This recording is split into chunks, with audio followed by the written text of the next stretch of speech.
મારો પરિચય આપવાની એમણે વાત કરી. ગઈ વખતે અહીંયા એક બહુ સરસ હું બોલવા આવી ત્યારે એક બેન મને મળેલા.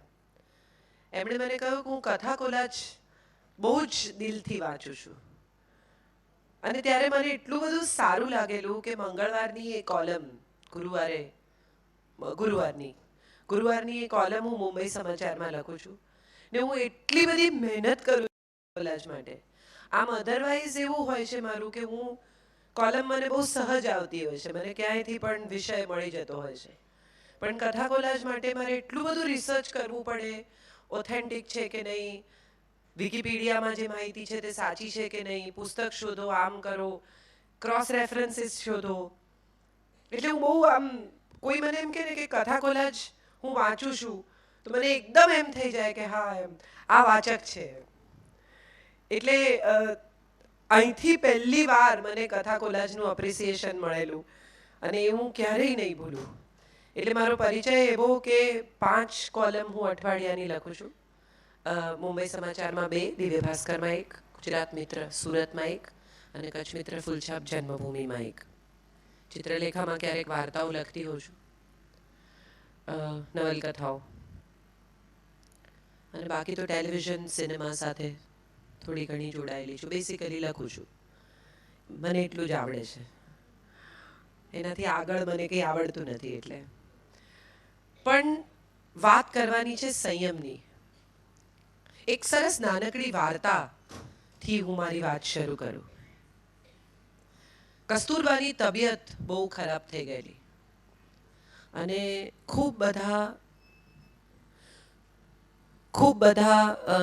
વૈદો પાસે, ડૉક્ટર્સ પાસે ઉપચાર કરાવ્યા, પણ કોઈ રીતે એમની તબિયત વળે જ નહીં.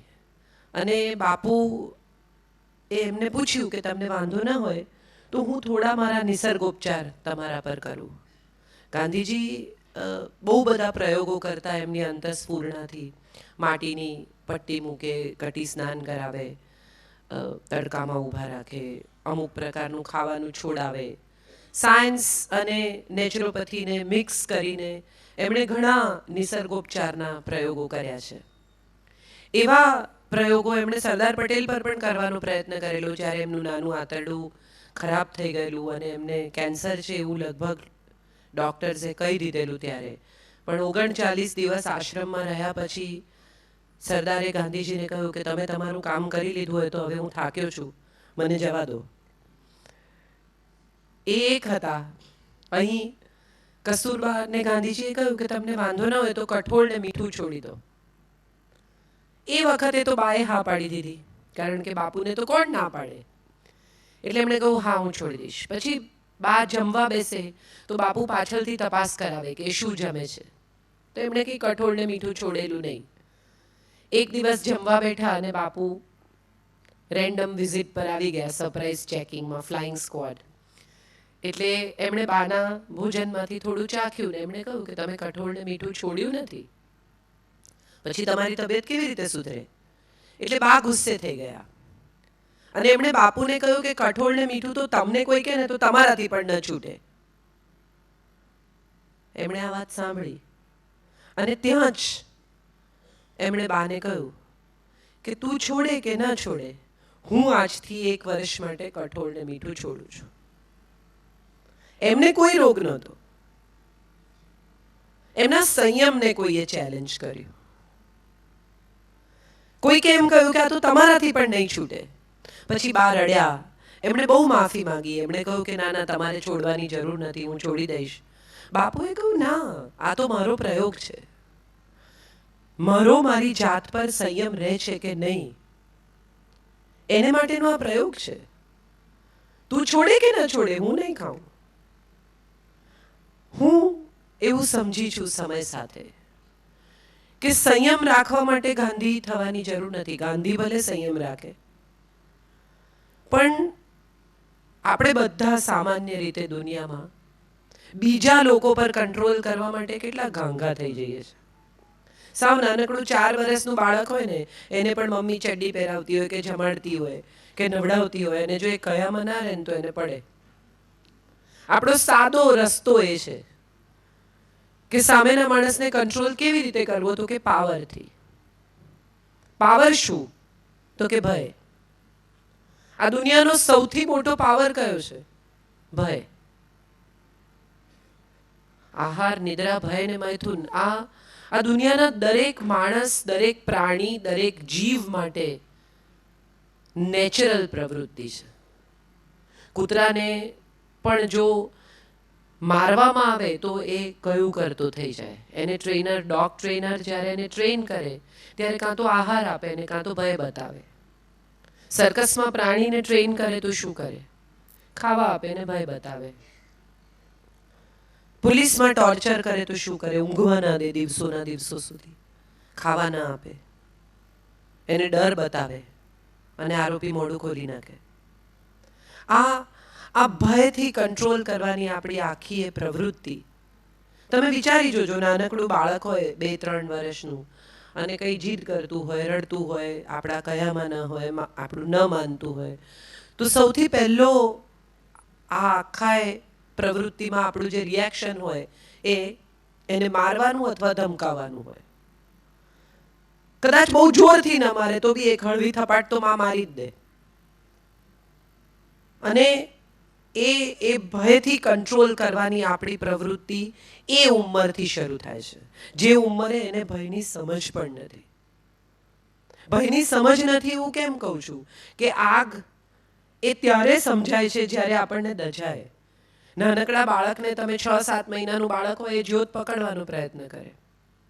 મારી એક બહેનપણી છે એક્ટ્રેસ વંદના પાઠક કરીને, એનો દીકરો ચાલી નહોતો શકતો, એટલો નાનો, બેસે ખાલી બેસતો થયેલો અને એના ઘરમાંથી આમ ઉંદર પસાર થયો. સો ઇવેન્ચ્યુઅલ પરિસ્થિતિ શું છે? સ્વીકાર.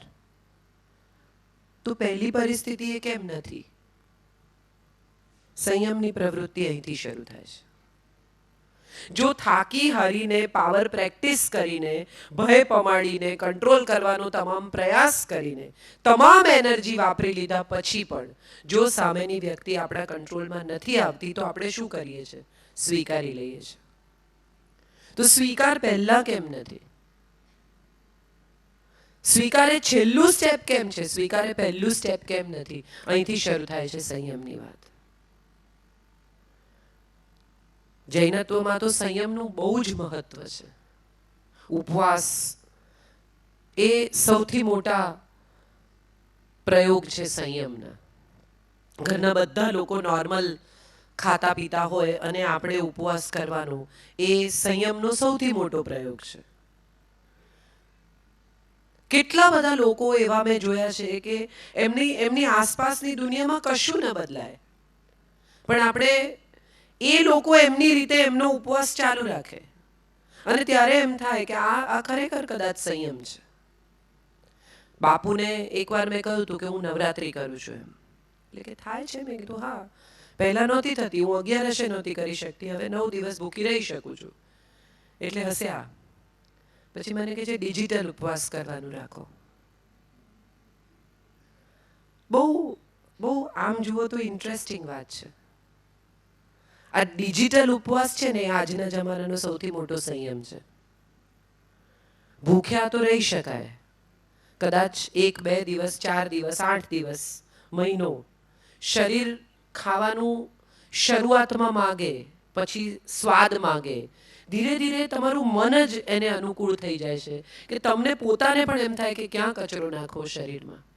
અઠવાડિયા 10 દિવસ, 15 દિવસના ઉપવાસ પછી તમને ઝડપથી પાણીપુરી કે આ કે તે કે ખાવાનું મન ના થાય. એમ થાય એટલી શુદ્ધ અંદરની ફિલિંગ છે કે હવે બધું ગંદકી નથી નાખવી. Let that cleanliness prevail. પણ આ ડિજિટલ ઉપવાસની એક મજા છે. પતિ પત્ની બહાર ડિનર પર ગયા હોય ને સાથે, એટલે કે તું ઓર્ડર કર, તરત ફોન. ઘરમાં 2 જણા બાજુમાં બેસીને પોતપોતાના ફોનમાં વોટ્સએપ ચેટ કરે. એક જ પલંગમાં સૂતેલા 2 જણા એકબીજાની સાથે વાત નથી કરતા, બહારના લોકો સાથે વાત કરે છે. અમારે ત્યાં હમણાં પાટીદાર આંદોલન થયું, એમાં અઠવાડિયું અમારે ત્યાં ઇન્ટરનેટ બંધ કરી દીધેલું, અમદાવાદ, ગુજરાતમાં. હું માનું છું એટલા બધા લોકોના પરિવાર સાથેના સંબંધ સુધરી ગયા હશે. જાય ક્યાં? તમે એકવાર ઘરે આવ્યા પછી કાં તો ફોન લગાડીને વાત કરો અથવા તો ઘરના જે હાજર છે એની સાથે વાત કરો. બહાર તો તમે કોઈ કોન્ટેક્ટ જ તૂટી ગયો છે. એટલે right from girlfriend to family to business to everything, તમે એકવાર ઘરમાં દાખલ થયા કે તમે કેદમાં. અને હું માનું છું કે આ પરિસ્થિતિ હવે જો મારું ચાલે તો હું દર અઠવાડિયે એકવાર ઊભી કરું કે તમે કમસે કમ તમારી જાત સાથે, તમારા પરિવાર સાથે, બીજા લોકો સાથે સમય ગાળી શકો. સંયમ એ બીજું કંઈ નથી, સ્વયં ઉપરનું નિયંત્રણ છે.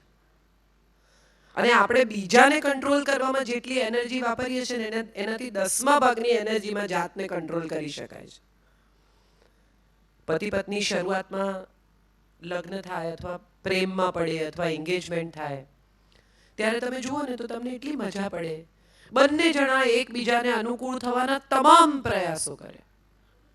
એટલે જે પણ તમે એકબીજાની સાથે અનુકૂળ થવાની કોઈ તક છોડે નહીં. ઇવન સાસુ વહુ એ દિવસોમાં જુદી રીતે વર્તે. થનારી પુત્રવધુ ઘેર સાડીના વખાણ કરે કે મમ્મી બહુ સરસ છે, એટલે તરત જ કે તારું જ છે ને બધું બેટા, તારે જ પહેરવાનું છે, હવે આ ઉંમરે હું થોડી પહેરીશ. એ પછીના દિવસોમાં એક વાટકી પણ જો કોકને આપી હોય ને તો 10 વાર યાદ કરાવે, પેલી વાડકી બાજુમાં આપી આવી છે એ લઈ આવજે, પેલો ડબ્બો તારા પિયર ગઈ છે એ લઈ આવજે. આ બે લોકોના સંબંધો જ્યારે જ્યારે આપણને એવું લાગે ને કે હવે બધું મળી ગયું, પ્રાપ્ત થઈ ગયું, પામી ગયા, હવે આ ક્યાંય જઈ શકે એમ નથી, ત્યારે એમાં એક બદલાવ આવતો હોય છે. એ બદલાવ સંયમને તોડી નાખે છે. પતિ પત્ની જે રીતે એકબીજા સાથે વાત કરે, ઘણીવાર આપણને એમ થાય કે ખરેખર આ જ રીતે વાત થવી જોઈએ બે લોકો વચ્ચે. આદર નામની વસ્તુ ધીમે ધીમે વેનિશ થતી જાય. કેમ તો કે ટેકન ફોર ગ્રાન્ટેડ એટીટ્યુડ શરૂ થઈ જાય. હવે આ ક્યાં જવાના છે? અને પત્ની એમ માને કે પતિ ક્યાંય નથી જવાનું, અને પતિ એમ માને કે આ ક્યાંય નથી જવાની, હવે જોડે જ રહેવાનું છે, તો ચાલો હવે એકબીજાના ક્લાસ લઈએ. અને બે જણા એકબીજાને સુધારવાની જે પ્રવૃત્તિમાં દાખલ થાય, બહુ ઇન્ટરેસ્ટિંગ છે આ પ્રવૃત્તિ. શરૂ થાય જ્યાંથી ત્યાંથી તમને એમ થાય કે આ કેવી રીતે આને બદલશે. ઘરમાં પતિનો મિત્ર આવ્યો હોય ને એમ કે ભાભી દાળ બહુ સરસ થઈ છે, તો એનો જવાબ શું હોય કે ભાભી તમે ઇડલી સંભાર જેવા બનાવો છો ને એવા મેં ક્યાંય નથી ખાધા, કે ભાભી તમે જેવો કંસાર કરો છો એવા અદ્ભુત કંસાર બને છે.